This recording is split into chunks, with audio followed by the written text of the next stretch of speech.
kasih Bapa kami di surga, segala pujian, syukur kami naikkan kepada-Mu.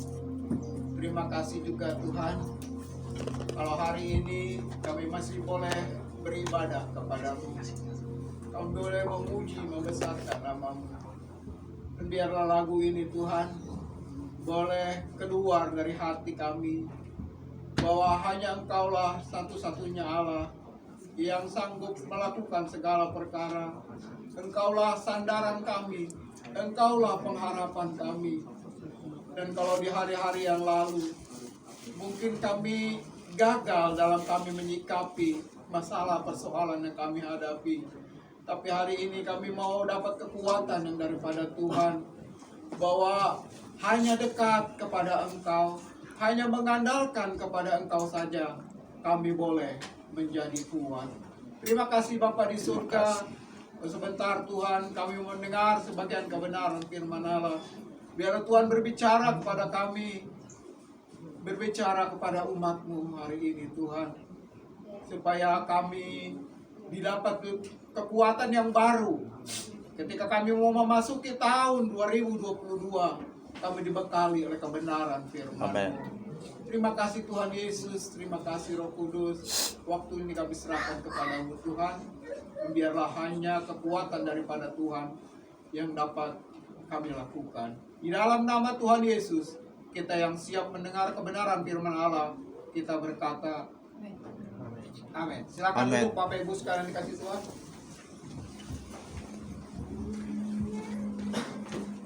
Shalom Bapak Ibu. Shalom. Shalom ya. Kita sedang ada gangguan, tapi tidak mengurangi kehadiran kita hari ini bersama dengan Tuhan. Bapak Ibu sekalian dikasih Tuhan, kita sudah memasuki bulan Desember ya, penghujung dari bulan yang Tuhan berikan kepada kita di tahun 2021 ini ya. Nah, kita percaya ya, selama kita menjalani tahun 2021 ini dalam masa-masa masih pandemi juga, dan kita percaya bahwa masalah persoalan selalu ada dalam kehidupan kita. Firman Tuhan katakan ketika dosa masuk ke dalam dunia ini, maka persoalan dan masalah itu juga ada ya. Jadi bagaimana? Apakah kita berlarut-larut dalam masalah dan persoalan? Firman Tuhan mau mengajar kepada kita, bukan soal masalah dan persoalannya, tetapi Tuhan mau kita menyikapinya. Bagaimana cara kita menyikapi masalah persoalan? Nah, Bapak Ibu sekalian dikasih Tuhan, tema firman Tuhan pada siang hari ini diberi tema mencari kehidupan yang didapat kematian. Jangan sampai hal ini terjadi dalam kehidupan kita. Kalau yang lalu mungkin kita jatuh bangun dalam kita menghadapi persoalan, tapi biarlah menghadapi tahun 2022 ini Tuhan beri harapan yang baru kepada kita. Amin. Supaya apa Bapak Ibu sekalian dikasih Tuhan? Supaya firman Tuhan katakan bahwa kita adalah orang-orang yang menang, bahkan lebih dari pemenang. Itu boleh terjadi di dalam kehidupan kita. Nah, kita akan membaca Bapak Ibu sekalian dikasih Tuhan. Di sini ada satu keluarga, yaitu keluarga Elimelech ya. Keluarga yang tadinya hidup baik-baik di dalam negara Israel, tetapi karena terjadi sesuatu, mereka akhirnya meninggalkan Israel. Untuk itu Bapak Ibu sekalian dikasih Tuhan, kita akan membaca teksnya dulu ya. Dan teks ini nanti akan dibagi dalam beberapa bagian. Di dalam Rut, kitab Rut pasal 1 ayat 1 sampai dengan yang kelima dulu ya. Rut 1 ayat 1 sampai dengan yang kelima saya bacakan buat Bapak Ibu yang hadir pada hari ini. pada zaman para hakim memerintah, ada kelaparan di tanah Israel. Lalu pergilah seorang dari Betlehem Yehuda beserta istrinya dan kedua anaknya laki-laki ke daerah Moab untuk menetap di sana sebagai orang asing. Nama orang itu ialah Elimeleh, ya. Jadi kalau orang-orang dulu ya, apalagi ya di daerah-daerah juga, ya termasuk di Tangerang ini juga, jadi kita kasih anak itu kadang-kadang sesuai dengan keadaannya ya. Ada yang waktu lahir katanya supaya nggak sakit-sakitan dia taruh di Pengki, namanya si Pengki ya, nama kerennya Pengki ya. Ini Bapak Ibu sekalian kasih Tuhan ya. Ada lagi nama-nama yang lain. Nah ini Elimeleh juga sama ya, dalam bahasa Israel itu mereka memberi nama itu sesuai dengan keadaan juga ya. Di sini Elimeleh berarti Eli itu Allah ya. Eli lama sabachthani. Ya Allahku, mengapa engkau meninggalkan aku? Jadi Eli Allah dan Melech itu adalah raja. Jadi keren ini namanya sebetulnya ya. Allah itu adalah raja. Dan kita teruskan lagi. Nama istrinya Naomi. Naomi ini menyenangkan ya. Jadi kalau mau punya anak yang bisa menyenangkan, nah itu kasih nama Naomi. Tapi jangan juga udah kasih nama Naomi sifatnya nggak benar, bukannya menyenangkan malah bikin orang kesel ya. Itu Bapak Ibu sekalian dikasih Tuhan. Dan nama kedua anak mereka Mahlon dan Kilion. Nah ini tadi yang seperti saya bilang ya, ada masalah yang timbul dalam ketika anak ini mau dilahirkan. Kilion ini sakit-sakitan artinya. Nah mungkin waktu ibunya mengandung dia, ibunya sakit-sakitan terus ya. Kayak ada anak dari jemaat di tempat ini juga ya, waktu melahirkan ibunya dipanggil Tuhan, dan anak ini minta petunjuk dari ibu gembala senior kita, dikatakan namanya Yabes ya. Oke, nggak masalah Bapak Ibu sekalian dikasih Tuhan. Kilion sakit-sakitan dan Mahlon ini disebut merana. Nah ini kelewatan juga sih ya, udah sakit-sakitan, yang satunya merana. Aduh, repot juga kalau punya kedua anak namanya Kilion dan Mahlon ya. Jangan kasih nama ini Bapak Ibu sekalian dikasih Tuhan ya. Semuanya orang-orang Efrata dari Betlehem Yehuda. Dan setelah sampai ke daerah Moab, diamlah mereka di sana. Kemudian matilah Elimeleh suami Naomi, sehingga perempuan itu tertinggal dengan kedua anaknya. Keduanya mengambil perempuan Moab. Yang pertama bernama Orpa. Orpa ini rusa betina ya. Jadi kalau laki-laki jangan kasih nama Orpa ya, nanti bisa pengaruhnya nggak baik ya. Dan satunya lagi adalah Ruth. Ruth ini kalau bahasa Inggrisnya beautiful, cantik ya. Jadi sesuai dengan tampilan orangnya, cantik.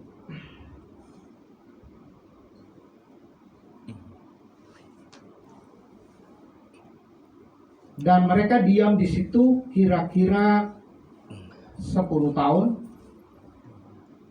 lamanya. Lalu matilah juga keduanya, yakni Mahlon dan Kilion, sehingga perempuan itu kehilangan kedua anaknya dan suaminya. Nah, Bapak Ibu sekalian dikasih Tuhan, apa yang kita bisa dapat dari yang kita mau pelajari dari keluarga Elimeleh ini? Adalah hal-hal yang seharusnya tidak perlu terjadi ya, seharusnya tidak perlu terjadi. Tapi ada langkah-langkah yang salah diambil. Maka oleh sebab itu kita belajar akan kebenaran firman Tuhan, belajar akan apa yang sudah terjadi supaya hal ini tidak terjadi juga di dalam kehidupan kita sebagai orang percaya. ya. Nah, Bapak Ibu sekalian dikasih Tuhan, Alkitab menyebutkan bahwa tadi kita sudah baca Kanaan sebagai suatu negeri atau tanah yang berlimpah-limpah susu dan madu, ya. Kalau kita baca di Keluaran 3 ayat 8 di sana dikatakan dengan jelas. Dan kata Bethlehem, tadi disebut ada kata Bethlehem, itu artinya the house of bread kalau bahasa Inggris, ya. Rumah roti. Kenapa dikatakan rumah roti? Negeri ini adalah negeri yang sebetulnya subur, ya. Tanahnya subur, makanya banyak gandum di sana dan banyak orang berusaha jualan roti di sana. Jadi kalau misalnya ada orang mau pergi ke dekat-dekat daerah Israel sana, biasanya tempat ini menjadi tempat persinggahan, ya. Mereka beri kebutuhan buat perjalanan mereka, bekal roti dan gandum, belinya di Bethlehem ini. Nah, Bapak Ibu sekalian dikasih Tuhan, ada suatu kejanggalan yang terjadi di negeri yang berkelimpahan susu dan madu ini, ya. Kenapa? Jadi kisah ini kita akan bagi beberapa bagian. Yang pertama, kenapa di negeri yang berkelimpahan susu dan madu yang dikatakan rumah roti ini terjadi kelaparan? Nah, ini mengisyaratkan kepada kita bahwa Tuhan tidak pernah berjanji bahwa ketika kita percaya kepada Tuhan, ketika kita menggenapi segala perintah-perintah Tuhan, Tuhan tidak berjanji bahwa jalan kehidupan kita akan mulus-mulus saja. Tidak ada masalah, tidak ada persoalan. No, Tuhan tidak janji seperti itu, ya. Seperti ada lagu katakan, Tuhan tak pernah janji langit selalu biru, ya. Jadi yang Tuhan janjikan kepada kita adalah Dia memberi kekuatan buat kita. Itu yang Tuhan janjikan. Nah, Bapak Ibu sekalian dikasih Tuhan, kenapa terjadi kelaparan di sini? Akan kita lihat ada beberapa hal. Alkitab tidak secara jelas mengatakan bahwa ini karena dosa. Tuhan tidak bilang seperti itu. Tetapi kalau kita mempelajari dari ayat-ayat yang ada, seperti dalam Ulangan dan Imamat, di sini dikatakan bahwa kelaparan ini terjadi sangat mungkin karena dosa yang dilakukan oleh bangsa Israel. Kenapa Bapak Ibu sekalian dikasih Tuhan? Pada zaman itu, pada zaman peristiwa ini terjadi, sudah biasa, ya, sudah biasa. Di dalam Taurat dikatakan ketika kita hidup benar di hadapan Tuhan, ketika kita tidak menyimpang ke kanan atau ke kiri, ya, kita hidup setia kepada Tuhan, maka yang kita terima adalah berkat. Secara jasmani Tuhan akan berikan kita kesehatan, kekuatan, Tuhan akan berikan. Tapi sebaliknya, ketika bangsa ini mulai menyembah berhala, mulai meninggalkan Tuhan, mulai hidup yang gak benar, maka daya hal itu terjadi, ya. Sakit penyakit, kelaparan seperti dalam apa yang kita baca tadi. Jadi Bapak Ibu sekalian dikasih Tuhan, itu perjanjian lama, ya, Taurat. Tetapi di dalam perjanjian baru sekarang ini kita hidup dalam kasih karunia. Berbeda, ya. Kalau yang zaman perjanjian lama, kita dituntut untuk kita harus tetap setia, ya. Sekarang berbeda. Ketika Tuhan Yesus mengajar kepada kita semua bahwa masalah jasmani, masalah kebutuhan hidup itu Tuhan cukupkan. Nah, sebab ada ayat yang mengatakan bila ibadah disertai rasa cukup, ya, kita bersyukur, ya. Terus juga di dalam doa Bapa kami, berilah kami makanan kami yang secukupnya. Jadi segala sesuatu Tuhan berikan kita cukup. Tetapi ini dia Bapak Ibu sekalian dikasih Tuhan. Hal rohani itu melimpah di dalam kehidupan kita sebagai orang percaya di akhir-akhir zaman ini. Kenapa? Zaman dulu kita mau ketemu sama Tuhan itu nggak mudah, ya. Hanya orang-orang tertentu saja. Di dalam bangsa Israel pun hanya imam kepala satu kali dalam setahun. Itu pun nggak langsung, ya. Ada kadang-kadang langsung Tuhan bicara kepada imam kepala. Ada kalanya cuman hanya kiasan-kiasan. Jadi sangat sukar. Makanya hal rohani di zaman perjanjian lama itu tidak melimpah. Berbeda dengan kita sekarang di zaman perjanjian baru. Tuhan berikan rohani itu sangat melimpah. Bahkan ketika Tuhan Yesus mati di kayu salib, tabir bait Allah itu terbelah dua.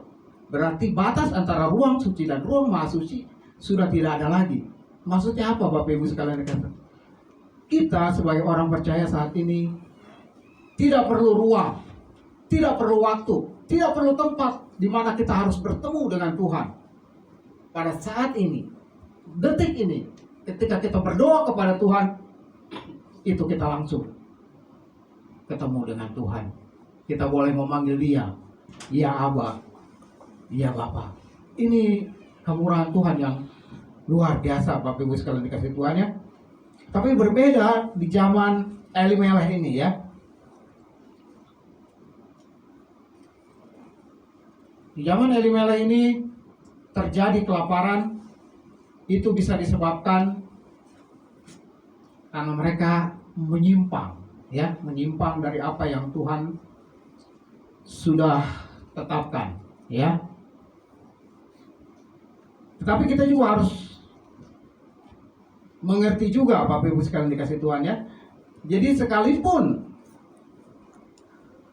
penderitaan atau masalah yang kita hadapi seringkali bisa karena dosa yang kita lakukan, tetapi penderitaan juga bisa kita terima karena Tuhan yang menginginkan. Jadi Tuhan menginginkan maksudnya apa? Supaya kita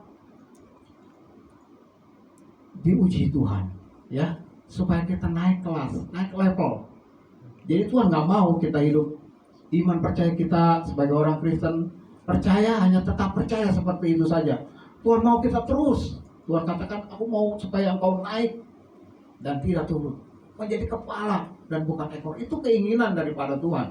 Oleh sebab itu Tuhan mau kita terus naik. Contohnya siapa? Ayub. Ayub tidak melakukan dosa.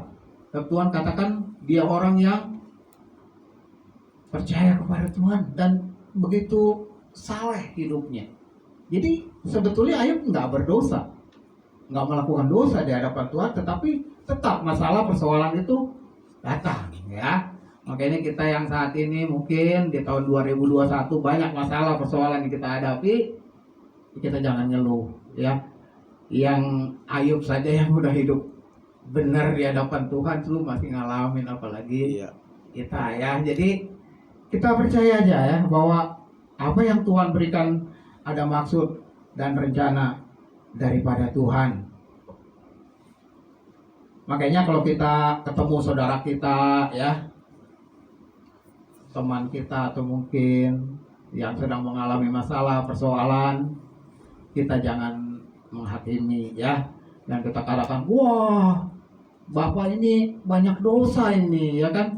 Enggak lah, kita juga dapat pengampunan oleh karena kasih karunia Tuhan, ya. Kita nggak boleh kita menghakimi orang lain, dan kita nggak tahu ketika dia mengalami masalah persoalan, bisa saja karena dosa dan kesalahan, bisa juga Tuhan yang menginginkan. Dan hal yang ketiga adalah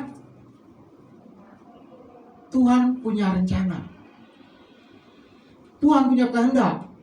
Jadi setiap peristiwa Tuhan pasti ada di situ, ya. Dalam pandemi ini pun kita percaya, ya, Tuhan punya rencana buat kita semua, ya. Tiap kita pribadi lepas pribadi, ya. Kalau dulu kita berpikir ibadah itu harus kumpul-kumpul terus, ya kan? Nah, dengan cara-cara begini Tuhan mau ajar kita Sekarang kita berdoa pakai Zoom. Nah, ini juga kan hal-hal yang Tuhan izinkan terjadi, ya kan?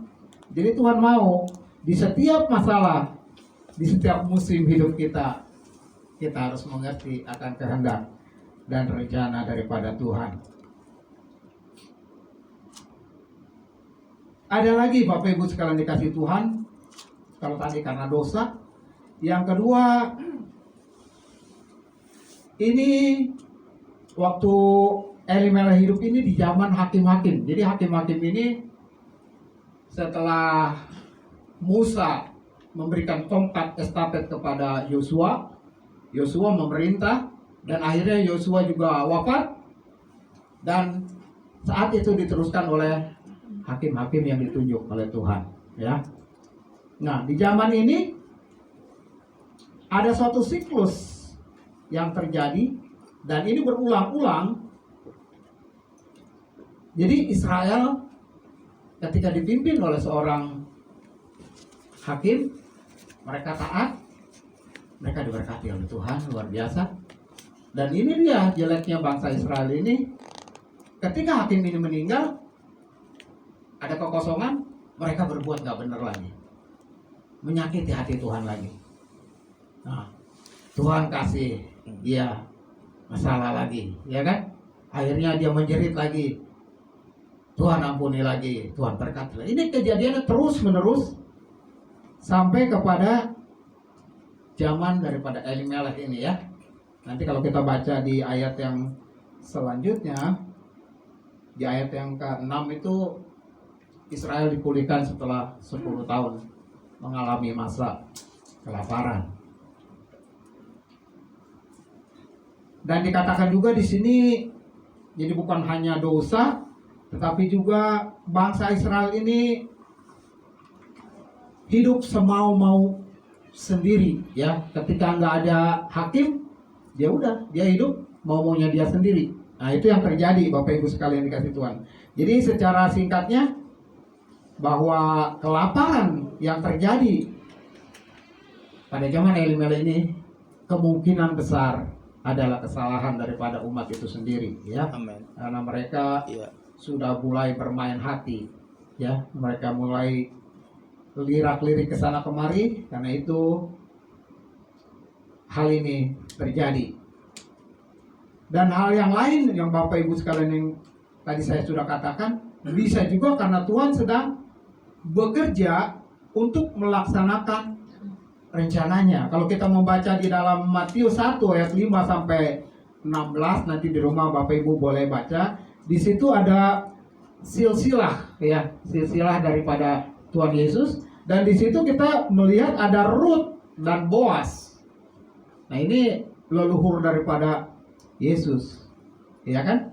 Nah, Rut dan Boas ini, Boas ada di Israel tadi, ya kan? Sedangkan Rut ada di Moab.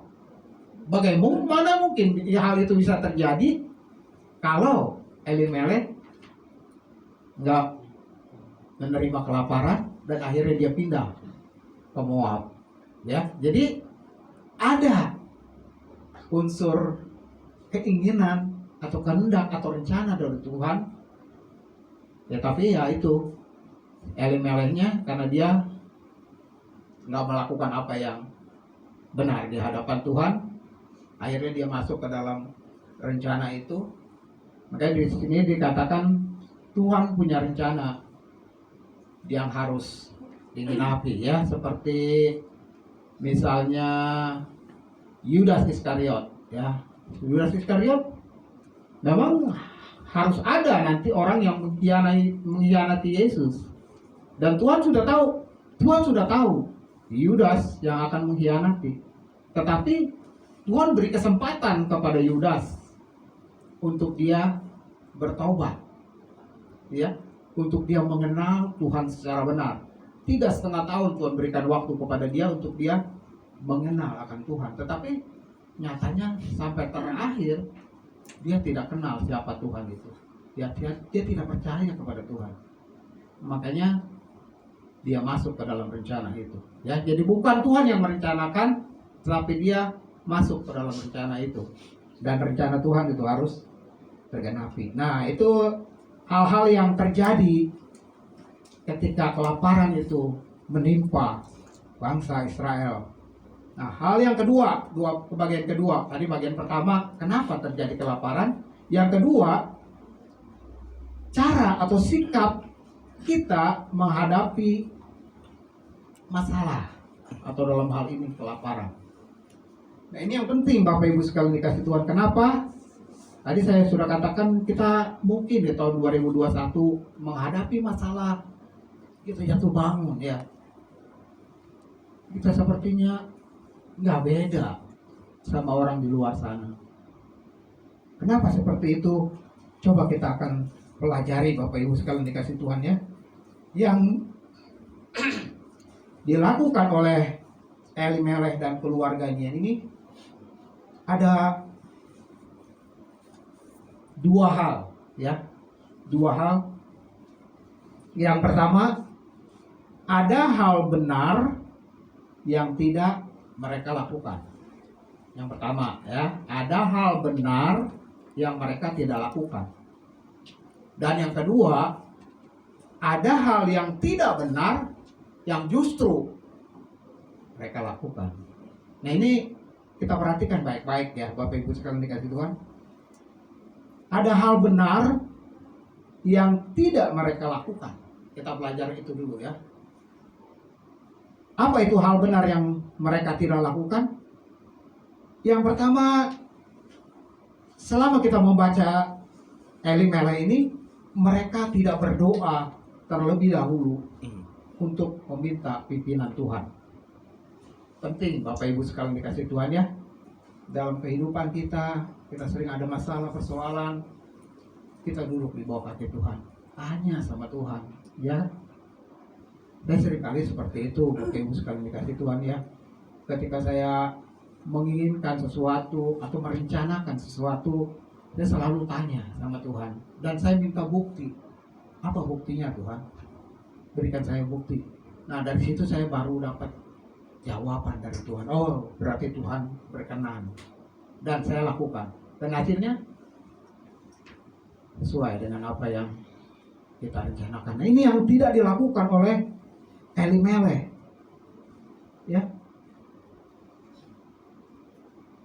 Ini sesuatu yang salah di hadapan Tuhan. Makanya doa itu penting ya. Doa itu bukan hanya kita minta terus, tapi kita juga mesti mengerti di dalam doa itu ada Tuhan yang bicara kepada kita. Jadi bukan hanya Bapak Ibu seperti mendengar khotbah seperti ini ya, hanya monolog. Bapak Ibu mendengar, saya yang bicara. Tetapi di dalam doa itu ada komunikasi seperti seorang bapak kepada anaknya ya. Jadi makanya doa itu kenapa dikatakan seperti nafas hidup kita. Kalau kita sedikit berdoa, kita sedikit menerima pertolongan daripada Tuhan. Banyak berdoa, kita akan banyak mendengar pertolongan Tuhan. Tidak berdoa, nah itu dia bahaya. Ya, kita akan jauh dari Tuhan. Jadi hal pertama yang benar yang tidak dilakukan oleh Elimelech adalah mereka tidak berdoa. Jadi pesan firman Tuhan, kalau kita mau melakukan segala sesuatu, apalagi ketika menghadapi masalah yang begitu rumit seperti ini, hendaknya kita berdoa. Saya mau tanya, apakah kita berdoa ketika kita hadapi masalah? Amin ya. Amin. Ini penting Bapak Ibu sekalian dikasih Tuhan ya. Sebab Tuhan mau seperti itu. Memang Tuhan mengetahui segala sesuatu ya. Tuhan sudah merencanakan segala sesuatu kepada kita. Tetapi sebagai seorang ayah terhadap anaknya, orang tua mana coba? Ya kan? Hubungan antara bapak sama anak, anaknya taunya udah ada. Kita mesti ngomong, betul ya? Jadi mesti ngomong. Bapak, saya perlu ini, menurut Bapak gimana? Itu yang penting Bapak Ibu sekalian dikasih Tuhan. Sebab Tuhan mau kita itu bukan hanya seperti robot diciptakan seperti itu. Tuhan tidak menciptakan seperti itu. Tapi Dia mau kita itu jadi mitranya Tuhan. Ini luar biasa loh, makanya kita sebagai orang-orang percaya kepada Tuhan ya. Kalau di luar sana orang-orang mencari Tuhan dengan begitu luar biasa ya. Doanya sehari berkali-kali, ya kan? Lalu suaranya musik kencang-kencang supaya kedengaran. Kita enggak seperti itu. Kita diciptakan oleh Tuhan. Kita jadi mitra, jadi teman sama Tuhan. Tuhan katakan aku adalah sahabat, bukan menganggap kamu sebagai budak. No. Tuhan menganggap kita sebagai sahabat, sebagai anak kepada Bapa. Iya kan? Makanya Tuhan mau kita komunikasi dengan Dia, ngobrol sama Dia. Itu yang Tuhan mau kita lakukan di dalam kehidupan kita. Kenapa demikian Bapak Ibu sekalian dikasih Tuhan? Karena penting sekali ya. Ketika kita berdoa kepada Tuhan, Tuhan bukan hanya mendengar dan melakukan apa yang kita doakan, tetapi Tuhan juga disenangkan karena kita perhatian kepada Dia. Ya. Amin. Jangan kita jadi orang Kristen yang membisu 1000 bahasa katanya, tapi kita belajar untuk kita selalu dekat